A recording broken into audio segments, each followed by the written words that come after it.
A partir de agora, você acompanha conosco uma conversa com a senadora Fátima Bezerra, e nós conversamos agora sobre o papel do Congresso Nacional, do Senado Federal, no momento em que o país atravessa um delicado momento político, não é, senadora? Desde a semana passada, hoje, quarta-feira, 24 de maio, há uma semana, a gente viu a divulgação da delação premiada da JBS, e isso tensionou as relações no cenário político. E pergunto para a senhora, como é que a senhora analisa esse momento e qual é o papel do parlamentar nesse delicado momento político? Veja, Tânia, primeiro com relação à questão das delações, eu acho que investigue-se, apure-se, as pessoas seja assegurado o direito de defesa e, ao final, né, quem provar sua inocência seja inocentado, né? Se não provado sua inocência, que pague de acordo com os rigores da lei. Segundo, o momento que nós vivemos é um momento muito grave. É evidente que isso tem a ver com todo esse clima de instabilidade no campo político, no campo institucional que se instaurou no país a partir daquele processo de impeachment que nós, do PT, e aqueles que lutamos bravamente, consideramos que foi um processo fraudulento, uma farsa política, porque não havia comprovação de crime e de responsabilidade, mas o fato é que a partir dali emergiu um governo, portanto, sem legitimidade, porque não passa pelo voto da população. Consigo emergiu também um conjunto de propostas que tem causado uma polêmica enorme em todo o país. Me refiro principalmente às reformas, tanto na legislação trabalhista como a chamada reforma da Previdência. E qual é a polêmica? A polêmica é porque ambas essas propostas de reformas, elas ferem mortalmente direitos sociais, direitos trabalhistas sagrados do povo brasileiro. A reforma da Previdência é um escândalo, porque você querer, num país como o Brasil, elevar a idade mínima de aposentadoria para 65 anos, você querer que para ter direito à aposentadoria inicial tem que ter, além de 65 anos no mínimo, você tem que pagar, comprovar 25 anos de contribuição e para se ter direito à aposentadoria integral, você terá que contribuir, né, com 49 anos. Isso é um escândalo, repito, em um país como o nosso, que ainda guarda um perfil de muitas desigualdades do ponto de vista social, do ponto de vista regional. As mudanças na legislação trabalhista, idem. Na prática, eles estão acabando com a CLT.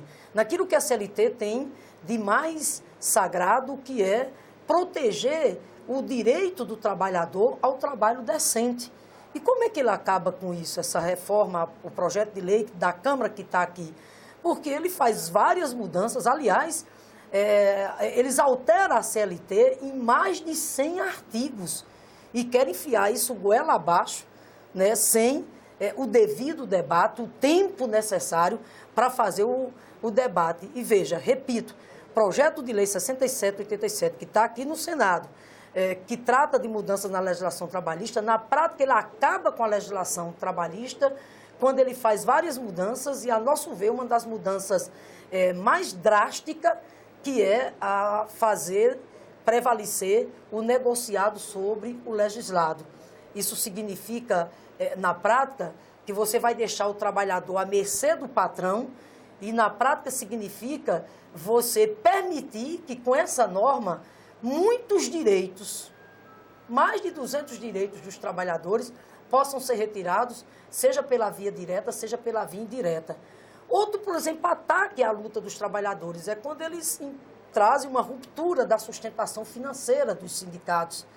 E com o negociado sobre o legislado, a negociação passa a prevalecer do indivíduo com o patrão e não mais a negociação coletiva, onde o sindicato tem um papel super importante. E na prática, o mais grave de tudo, com esse negociado prevalecendo sobre o legislado, acaba com a justiça do trabalho. Então, eu estou colocando isso só para dizer que é esse cenário que explica a revolta que está tomando conta das ruas desse país.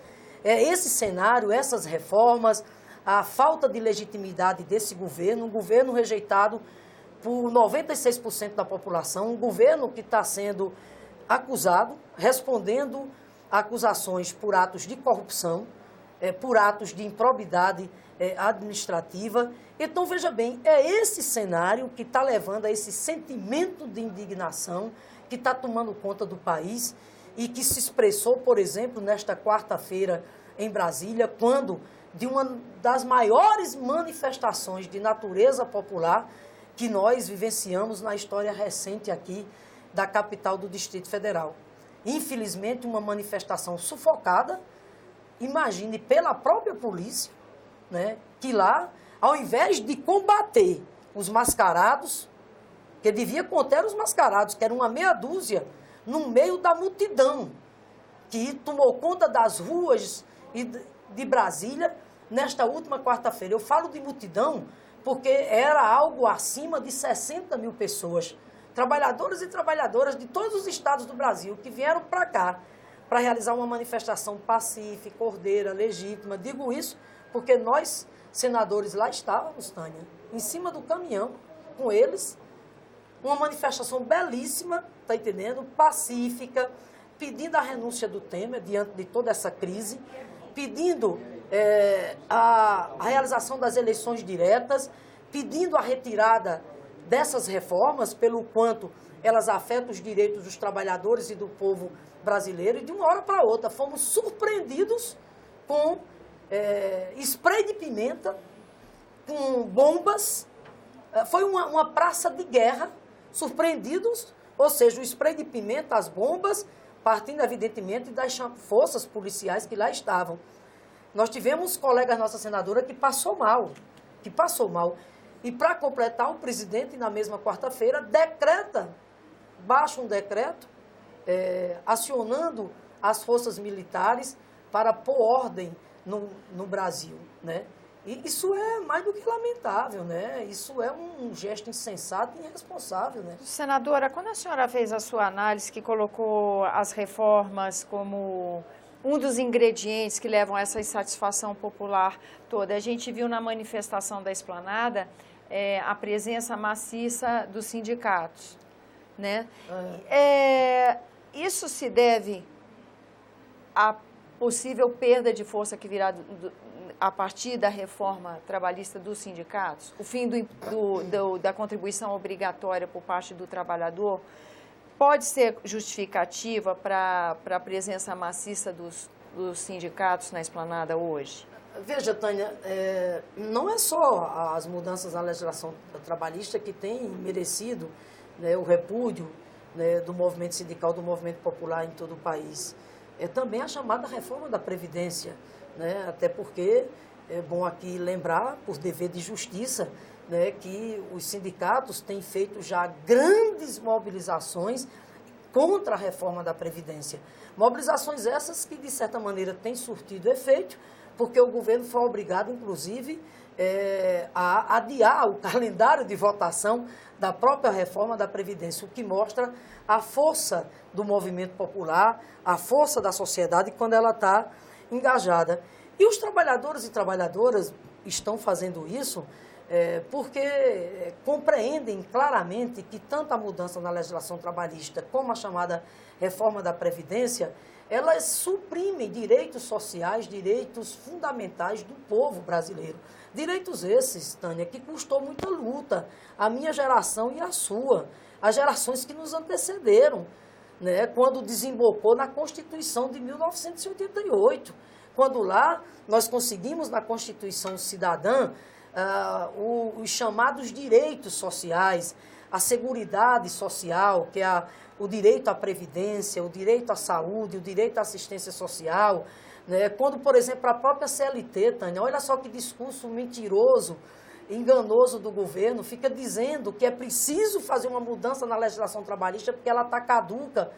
É preciso fazer uma mudança na legislação trabalhista para gerar emprego. Isso é mentira, Tânia. Primeiro, porque A CLT tem mais de 80 anos, mas é fato que ela foi já alterada muitas vezes, 85% do seu conteúdo. Mas ela consegue contemplar essas novas relações de trabalho que acontecem com a tecnologia? Isso é pertinente? Essa defesa é pertinente? Não, eu acho que contemplar, fazer ajustes, acréscimos para responder à realidade do mercado de trabalho, isso é pertinente, sem dúvida nenhuma. Agora, o que não é pertinente, Tânia, é a lógica da mudança na legislação trabalhista. Sabe qual é a lógica da mudança na legislação trabalhista? Ao trazer o negociado para prevalecer sobre o legislado, é aumentar o lucro do patrão, é aumentar o lucro da empresa. Às custas, sabe de quê? Da exploração da mão de obra do trabalhador e da trabalhadora brasileira. Sabe qual é a lógica? É enfraquecer o papel dos sindicatos, para que esse trabalhador ele fique, de repente, cada vez mais vulnerável.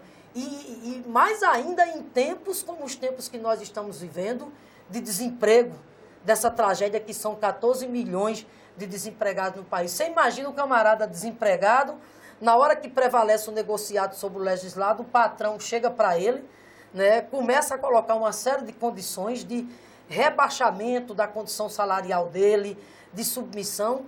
E aquela situação que ele vive hoje, coitado, acaba ele tendo que submeter esse tipo de coisa. A terceirização, Tânia, como permitir a terceirização ampla, geral e restrita nas atividades fins? Você gostaria que seu filho na universidade ou seu filho na escola pública, ao invés de ter um professor que passou pelo concurso público, por provas inclusive de títulos, né, preparado, você gostaria de ter um professor por esse caminho, pelo caminho do concurso público, ou um professor terceirizado?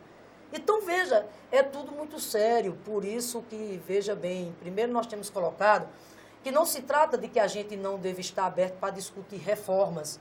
Não se trata disso. Que foi a crítica que a oposição recebeu no seu comportamento na Comissão de Assuntos Econômicos na votação de ontem, que não deu condição de diálogo. Não, veja bem, como com a condição de diálogo, porque eles querem enfiar de goela abaixo, desculpa a expressão, né? Mas não tem como você aceitar mudanças de tanta profundidade como é a questão da reforma da Previdência, assim como da reforma trabalhista, num contexto como esse que nós estamos vivendo, de um governo que não tem legitimidade, que entrou pela porta dos fundos, um governo que o povo brasileiro está pedindo a renúncia dele, o povo brasileiro está pedindo, pelo amor de Deus, a realização de novas eleições diretas para que aí sim o país possa encontrar um outro rumo. Primeiro, pacificar, né?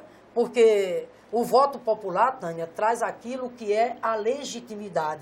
E aí sim, nesse novo contexto, é que nós estaremos abertos para discutir, nós, por exemplo, do Partido dos Trabalhadores e da oposição, discutir reformas, agora reformas que não venham para penalizar, né, os mais pobres, os trabalhadores, inclusive em cima de argumentos falsos, como, por exemplo, a reforma da Previdência. Dizer que é preciso fazer uma reforma da Previdência porque tem um rombo na Previdência, um déficit na Previdência, e esse suposto rombo, esse suposto déficit seria resolvido às custas do suor dos trabalhadores e trabalhadoras, nós não vamos aceitar. Primeiro, porque é mentira, não tem rombo, não tem déficit, a Previdência é superavitária. E segundo, porque nós não vamos aceitar de maneira nenhuma impor mais sacrifícios aos trabalhadores e trabalhadoras. Agora, Tânia, eu só quero aqui dizer rapidamente que... nosso tempo estourou. Então, eu só quero dizer rapidamente que não adianta, tá entendendo, o governo ilegítimo que está aí, usar as forças militares, o exército, o que é um absurdo isso, né? Um absurdo, né? Não adianta o governo partir para esses expedientes, sufocar a manifestação popular, reprimir a manifestação popular, porque eles não vão nos calar. Esse movimento das diretas vai cada vez mais tomar conta desse país afora e vai chegar aqui no Senado e na Câmara exigindo desta casa que a melhor e a mais importante e a mais adequada contribuição que o Congresso Nacional pode dar ao Brasil para resolver a crise é garantindo a realização das eleições diretas já. Senadora, agradeço sua presença aqui no nosso programa e agradeço também a você que nos acompanha. Lembrando que esse é o programa Argumento e você é nosso convidado a fazer sugestões e críticas ao trabalho da TV Senado pelo 0800 61 2211. É uma ligação gratuita. Lembro também que é possível rever esse e outros dos nossos programas usando o endereço eletrônico senado.leg.br/TV. Até a próxima.